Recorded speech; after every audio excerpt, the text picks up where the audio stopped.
Here's another day in the life as a private celebrity chef in Beverly Hills. One of my clients wanted grain-free flax and chia pancakes along with green juice and a probiotic shot. And then I made some coffee and they wanted it to go, so I quickly Ubered over some Starbucks to-go cups. And then the second client wanted scrambled eggs with sprouted buckwheat gluten-free toast. Here is part 2 of private chefing on an army base for 600 soldiers in Israel. Don't let him lie to you. After cutting way too many onions, I get all of my mise en place and start on a fennel, potato, and celery salad, and I get turmeric all over myself. No, it's not that. The IDF not only has Israelis, but Moroccans, Druze, and Arabs, so there was pressure when it came to my spice vegetable dish, and then all of my very hungry soldiers lined up from Gaza, and yes, I got in a Hummer, I couldn't help myself. And then it was time to serve the lunch, and there were hundreds of soldiers lining up for my delicious food, which they love. This soldier was one of the cutest ones, so of course I personally fed him seconds, but there were other runners. After many hours of cooking, I went to take a break. Just for reference, this is how close I was to Gaza. Then I went to do dinner service and ended with some salad. Gave me some high fives, so I think my food made the cut. We packed up more meals, and then I ended the day with falafel. So what you just saw was a small snippet of, yes, a celebrity chef who does the whole, very generic TikTok stuff where they show you what they make celebrities in a day, who is now in Israel going to Gaza to cook massive meals for IDF troops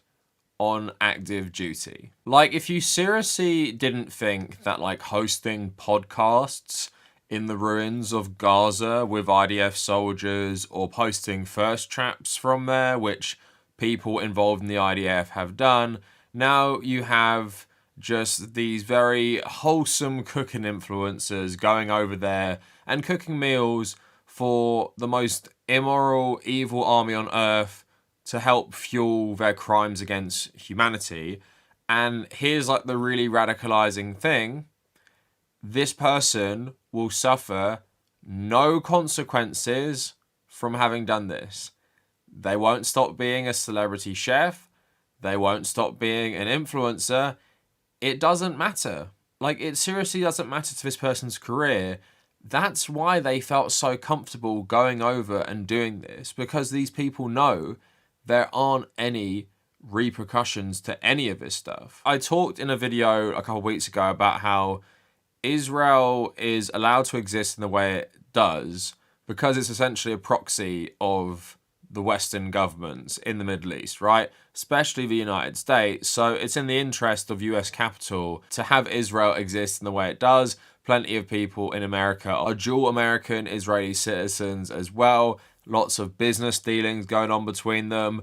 The $4 billion in aid every year Israel gets from the US is actually conditioned on them spending $3 billion of that on weapons from US arms companies. So you can see how these are so tied together.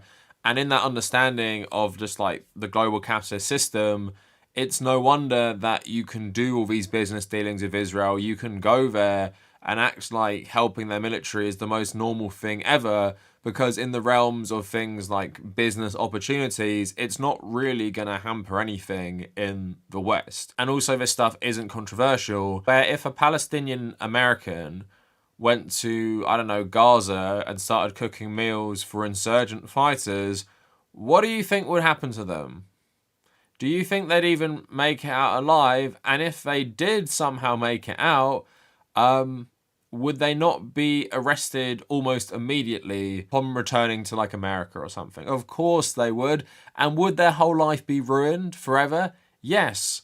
But again, that is the double standard we are living with. And I just want to talk about this story as a microcosm for just general stuff that's been going on. Loads of people visiting Israel in this period. Loads of people visiting Israel to do propaganda for them. Loads of people going to the front lines with Israeli soldiers. And again, there'll be no consequences for any of this. So I'm going to get into all of this today. Before we go any further, I just want to promote the fundraiser I am doing for medical aid for Palestinians, which also works in Lebanon as well. And I'm really trying to push this till we get to £10,000. I think we're on over 7,000 at the moment. And yeah, if you haven't heard about this, if you haven't checked it out yet, please check it out. The link will be in the description and the pinned comment. And of course, check me out on all my social medias. And if you want to support my work going forward, covering topics that might not be suitable for monetization, then please consider becoming a patron as well. So this video is the story of Chef Bae, who is a influencer who has made, I guess, their fame from doing videos about cooking for celebrity clients. If you type in her name, which is Brooke Bavesky, then you'll just hear all her stories about cooking like these very lavish meals for very, very wealthy people. And as I'm going to show you, you know, she has 250,000 followers on Instagram, 385,000 followers on TikTok. And I'm just going to play you like a full length of one of her videos to give you the vibe. And just to really hammer home the point of the dystopian hellscape we live in, that they're going from this type of content to then making this type of content about feeding people doing crimes against humanity and mainly targeting like children and just general refugees. Here's another day in the life as a private celebrity chef in Beverly Hills. One of my clients wanted grain-free flax and chia pancakes along with green juice and a probiotic shot. And then I made some coffee and they wanted it to go, so I quickly Ubered over some Starbucks to-go cups. And then the second client wanted scrambled eggs with sprouted buckwheat gluten-free toast. Also some watermelon juice. Then I had some pancakes because I was starving and I prepped lunch. I sauteed some green beans because that's their favorite, made these amazing crispy potatoes, and then prepped some herbs because I went to the fish market and got this beautiful fillet of sole that I did this lemon caper sauce with that was, chef's kiss. For dessert for lunch, I made this organic fruit compote over a dairy-free and plain cheesecake, and then had another pancake over maple syrup because I was hungry and leftover kelp noodles, and then we prepped dinner. Dinner was dairy-free ricotta ravioli with a beautiful organic vegan pesto, and I had some, and it was delicious. And then I go to my hometown of Erewhon because there's a Fiji emergency and I needed to fill the fridge again. And dinner was really simple. It was just that pasta, and then for dessert, vegan tahini ice cream and cake. So yeah, I've seen videos like this across, you know, Instagram Reels and stuff. And I just want to talk about like the wealth on display here, going to like Erewhon, I think that's how you pronounce it, that's stupid, rich people supermarket in LA, and just showing like all the ingredients she's using, the fresh ingredients, and, you know, really operating in some of the most wealthy places probably in the Western world, right? And you'd assume being a private chef to people who can afford all these nice ingredients and these really nice houses probably also pays pretty well. So you also see her doing like sponsored posts as well, which again, I'm showing you because none of this is going to be affected by what is coming soon. Nothing beats the Sunday scaries like knowing you have a nourishing and satisfying meal prep dinner ready in the fridge for the week ahead. And my honey Dijon chicken pasta bake is so flavorful thanks to the Pacific Foods chicken broth. I use the chicken broth two ways. I bake the pasta in it for added umami, and then I slice up a few seasonal veggies and seasons of chicken thighs before making a chicken broth based honey Dijon sauce to pour over the entire dish. And since you food bays always ask me for hearty, easy weeknight dinners, I partnered with Pacific Foods to bring you this dish with 25 grams of protein per serving. It will be a staple into the oven recipe at home, plus it reheats perfectly for the week ahead. So yeah, pretty typical influencer content, and it's just sickening that someone who operates in like the wealthy elite of America decides how they want to spend their time now during, again, the worst atrocities of the 21st century. They want to go feed the military doing that. Now, I was just wondering, like, who the hell is this person, like, anyway? Like, what even is their connection to Israel? So, I did find some stuff from about a year ago, but if you go on their website, again, this just feels so dystopian even reading this for you, considering what I've shown you already and what I'm going to show you. On TV, Chef Bae captures the attention of millions with her award-winning recipes full of innovative ingredient swaps. Her expert background in holistic nutrition and food science from the Institute of Culinary Education and SI Newhouse School of Communications led her to cook for the world's most elite clientele. She is the private chef to professional athletes, supermodels, A-list actors, and royal families. She is passionate about creating a healthier world, starting with diet, and she founded and leads a non-profit cooking program for inner city children and families in LA and New York, and these classes teach foundation, importance, and skill set for creating and maintaining a healthy, balanced diet on a limited budget. I mean, if I was going to write a satire of like a progressive, wealthy person in America, I think this would be perfect. Someone who's like very well educated in nutrition, has like non-profits for poor communities in New York and LA to help them learn about, like, I don't know, food science, how to cook healthy like meals and stuff, or just how to cook in general. And then in their free time makes TikToks about how they're cooking massive meals for the IDF doing war crimes in Gaza. It's like, it's absolutely perfect. That is an American liberal stereotype that if you wrote it into some sort of fiction, people would say it's too on the nose. So like I said, she seems to have some connection to Israel. So on the Birthright Israel website, Birthright is an organization that takes young American, I think just Western Jews, and takes them to Israel for these trips, essentially to convince them that their Jewish identity should be tied to the Israeli state. And many of them, of course, take the opportunity to later become Israeli citizens.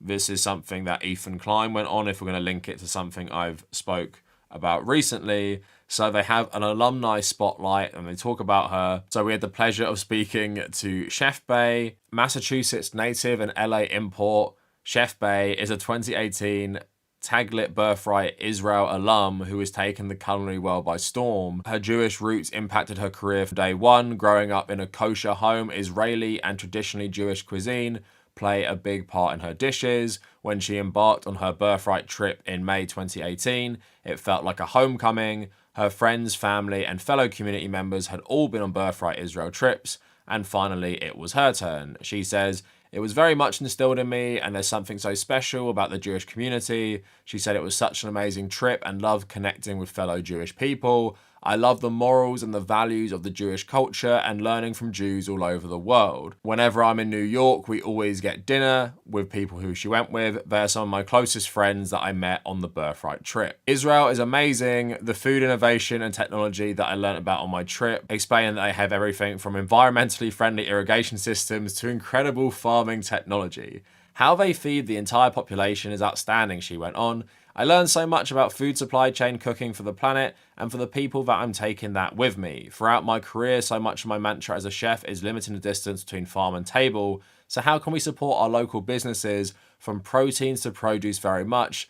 That is really the mentality and respecting the seasons." So I wonder what she would think if I asked her about all the Israeli settlers that constantly burned down olive farms in occupied parts of Palestine. I wonder if she would keep to the mantra of she wants to cut down, you know, the amount of distance between the farm and the table. Because Israelis love doing that when it comes to Palestinians. And this is why it's so dystopian. And this is why this person is also a great case study. What you're going to see coming up is the perfect encapsulation of settler colonialism, in that we're so divorced from the horror of what this is built on. And it's not like the United States where that horror is, you know, ongoing to some extent, but the vast majority of it was carried out like over a century ago. This is being carried out in full view of the world. You can see it on social media. I could literally watch one of these TikToks, scroll, and see this settler colony being expanded in Gaza, right? Because of what the IDF are doing. Now, I think she's on a trip with her mum going to Israel. And yeah, I'm going to show you the like lifestyle content, and then we're going to get to the end where we're looking at her literally cook meals for the IDF. Market tortilla for me, the best things to get. So right now we're getting herbs. The holidays, so like there's a lot of fresh new stuff. The queen of Tel Aviv, the queen of the market. So this is the official tour. Or ashwagandha dust, but here's the Erewhon. I miss my ashwagandha dust though. I know. We're not quite there yet here. Ronnie makes amazing barakas.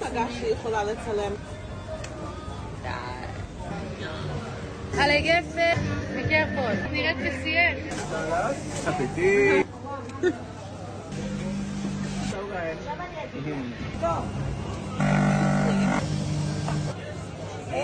Cheers. Wow. The American section of the market. Gross. Wow.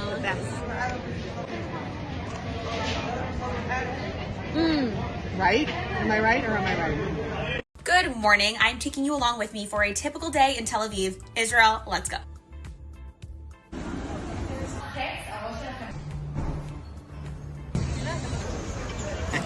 Cheers.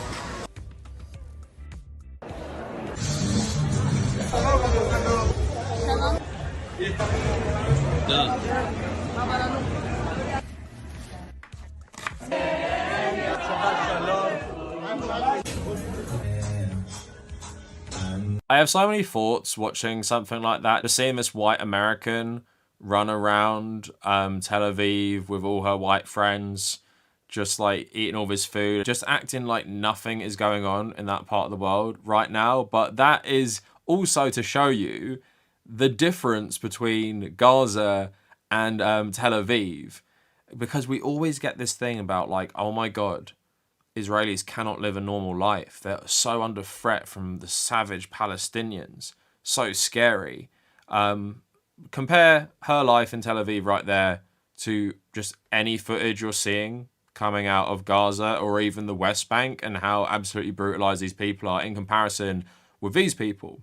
In the eyes of the world, this person is basically a native to the region where Palestinians deserve to be forcibly kicked off their land to allow people like this to settle it, right? Because that is basically what can happen in Israel as this construct, and this is what birthright is actually for, getting people like her to feel just like totally okay with going over to Israel and making this sort of content. But don't worry, here's the stuff that is absolutely sickening. Let's just imagine this for any other military. Let's imagine this type of video for like the Germans in the 1930s and 40s, and the Italians and the Spanish, and any horrible fascist army that has ever existed. Let's imagine there is some sort of like cutesy social media content about that, because that's what we're watching. There's two parts.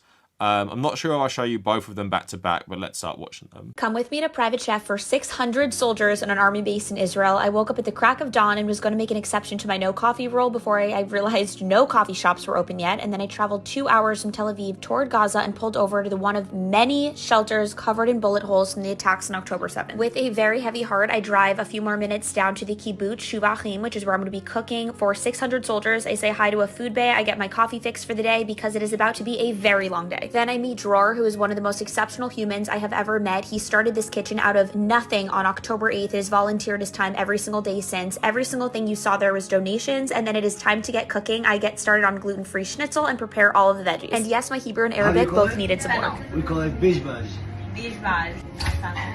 I get started on my hours of prep and mise en place, and Dror has a very special surprise for me. Are we switching or are we using this one? Yes. Will the real Chef Bae please stand up, follow and like for part 2? Here is part 2 of private chefing on an army base for 600 soldiers in Israel. Don't let him lie to you. After cutting way too many onions, I get all of my mise en place and start on a fennel, potato, and celery salad, and I get turmeric all over myself. No one saw that. The IDF not only has Israelis, but Moroccans, Druze, and Arabs, so there was pressure when it came to my spice game. These soldiers also love their spice, so I added all of the peppers, and I could not find enough in it, so I'm using my apron and ran into a food bay. And yes, I'm using jarred garlic, don't judge me, there were a lot of mouths to feed for my chickpea stew with Fish balls. I also made this delicious zucchini vegetable dish, and then all of my very hungry soldiers lined up from Gaza, and yes, I got in a Hummer, I couldn't help myself. And then it was time to serve the lunch, and there were hundreds of soldiers lining up for my delicious food, which they love. This soldier was one of the cutest ones, so of course I personally fed him seconds, but there were other runners. After many hours of cooking, I went to take a break. Just for reference, this is how close I was to Gaza. Then I went to do dinner service and ended with some salad. The soldiers gave me some high fives, so I think my food made the cut. We packed up more meals, and then I ended the day with falafel. I think that really is some of the most sickening shit I've seen, and just like I've been saying throughout the video, some of the most dystopian shit I've seen coming out of this, you know, everything that's been going on, because the tone, the voice, the TikTok voice, the happy faces, the high fives, talking about the soldier being cute, and then the constantly referencing how close she is to Gaza. So this isn't like some office in Tel Aviv with IT grads or some shit like that, where it's so divorced from the conflict. Literally, these people have been doing war crimes. These people have been doing war crimes, and she's happy to post that on social media.